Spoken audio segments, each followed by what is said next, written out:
Sebenarnya kalau yang memang sudah mengagendakan di tanggal 11 itu dari BMSI Rakyat Bangkit gitu. Jadi justru bukan BMSI yang UI tergabung. Iya, Oke. Nah, itu emang sudah diagendakan. Iya. Nah, memang sekarang posisinya kita juga lagi membangun komunikasi supaya ya kalau misalnya memang mau bergerak, kita bisa bergerak bersama. Oke. Supaya daya tekannya juga lebih besar, isu yang kita bawa juga bisa lebih komprehensif, dan juga memang benar-benar bisa mewakili mahasiswa gitu. Kita coba berfokus pada isu yang coba kita tolak dari wacana yang muncul dari pemerintah, wacana yang muncul dari istana gitu. Kenapa? Karena wacana ini tentu tadi ya inkonstitusional, lalu juga menciderai demokrasi, berpotensi absolute power gitu. Kita tahu kalau power stands to corrupt, absolute power corrupt absolutely. Gitu. Jadi kita coba pembacaan terkait dengan isu tersebut. Ibarat makanan, Anda mau pilih yang mana? Dua makanan ini nggak layak dipilih, kira-kira begitu. Nah, itu kan terjadi kan karena presidensial threshold kan. Betul. Nah, sekarang kita tahu bahwa istana sudah menguasai hampir 82%, 81,9%. Yang oposisi so-called oposisi cuman 18,9%. Padahal thresholdnya 20% kursi. Kalau istana itu kompak belah dua, kan kalau masih menang. Iya. Jadi dia tinggal rokok-rokok aja kan.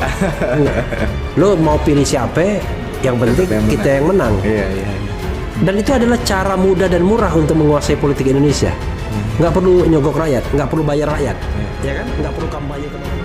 Ada dua kemungkinan akan terjadinya people power. Satu, memang murni dari gerakan rakyat. Yang kedua adalah permainan dari elit politik. Jadi elit politik bermain atau dia menunggangi gerakan murni rakyat. Ini yang harus diwaspadai. Bukan berarti kita takut untuk menyuarakan kebenaran, tapi jangan sampai kita peristiwa 65, peristiwa 98 terulang kembali.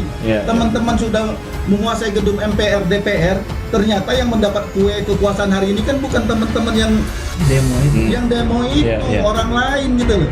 Dan hari ini terbukti siapa yang bermain di 98 itu yang hari ini berkuasa. Kita tidak mengharapkan adanya people power ya kan? Iya, betul. Sebenarnya kan begini, kalau disebut people power sudah gitu kan, dengan kemarin turunnya mahasiswa, teman-teman buruh, emak-emak segala macam itu sudah bentuk people power. Tapi people power yang betul-betul bisa menjatuhkan pemerintahan itu yang belum terjadi, dan harapannya tentu tidak terjadi.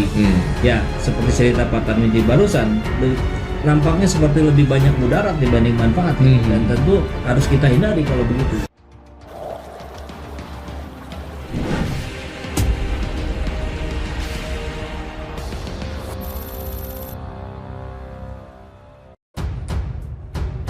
Mahasiswa gelar aksi 11 April 2022 tolak penundaan pemilu. Goodbye Jokowi puncaki trending Twitter.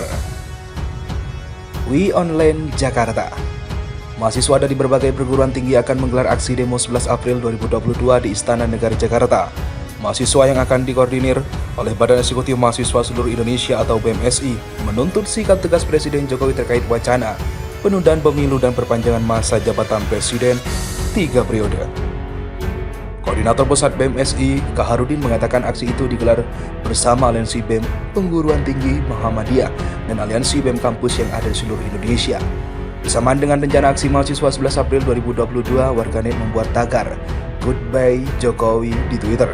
Tagar tersebut berhasil memuncaki trending topik di Twitter pada Rabu 6 April 2022 kemarin. 11 April 2022, Jakarta tutup sampai Jokowi turun, serentak mahasiswa dan rakyat bersatu. Tulis salah satu flyer disertai tagar Goodbye Jokowi pada Kamis 7 April 2022. Lebaran tak punya baju baru tak apa, asal kita punya presiden baru. Tulis pamflet tersebut dengan siluet wajah Presiden Jokowi dan Wapres Ma'ruf Amin.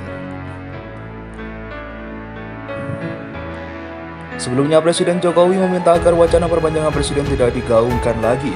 Jokowi minta semua menteri fokus bekerja. Ia tidak ingin lagi mendengar soal penundaan pemilu atau perpanjangan masa jabatan presiden. Fokus bekerja dalam penanganan kesulitan yang kita hadapi. Jangan sampai ada yang lagi menyuarakan lagi mengenai urusan penundaan, perpanjangan, tidak, tegas Jokowi. Tidak hanya itu, Jokowi kembali menegaskan terkait wacana penundaan pemilu hingga perpanjangan jabatan presiden. Jangan menimbulkan polemik di masyarakat, fokus bekerja dalam penanganan kesulitan yang kita hadapi. Tanda Jokowi.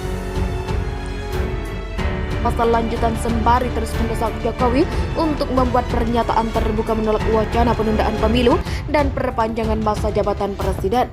Adapun jawaban presiden terkait 3 periode dan penundaan pemilu dianggap tidak tegas. BEM seluruh Indonesia akan geruduk istana, pengamat sebut Jokowi harus tegas tolak usul 3 periode. Isu Joko Widodo jadi presiden Indonesia 3 periode belakangan ramai jadi perbincangan publik. Jokowi pun sudah membuat pernyataan menolak usulan 3 periode tersebut. Namun peneliti Paramadina Public Policy Institute Septa Dinata menilai Presiden Joko Widodo masih belum tegas menolak jadi presiden 3 periode. Padahal Jokowi masih memiliki kesempatan untuk menyelamatkan dirinya soal isu liar perpanjangan masa jabatan presiden dengan bersikap secara tegas menolak usulan tersebut. Pasalnya Septa menyebut bahwa perpanjangan atau penambahan periode jabatan presiden akan menjadi presiden buruk bagi demokrasi di Indonesia.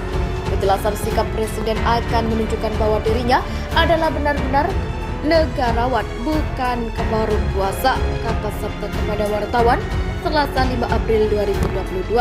Septa mengatakan hal tersebut usai gerilya yang dilakukan para kepala desa dalam Siklatnas Abdesi soal rencana dukungan 3 periode kepada Presiden Jokowi. Namun diketahui bahwa siasat tersebut kelihatan tak semulus yang direncanakan. Serta masih ingat bagaimana Jokowi pernah menolak jabatan 3 periode. Namun belakangan Presiden tampak lebih ambigu dalam merespon isu ini. Tak ada lagi penolakan tegas yang darinya, tapi kalimat bersayap seperti patuh terhadap konstitusi, kata dia.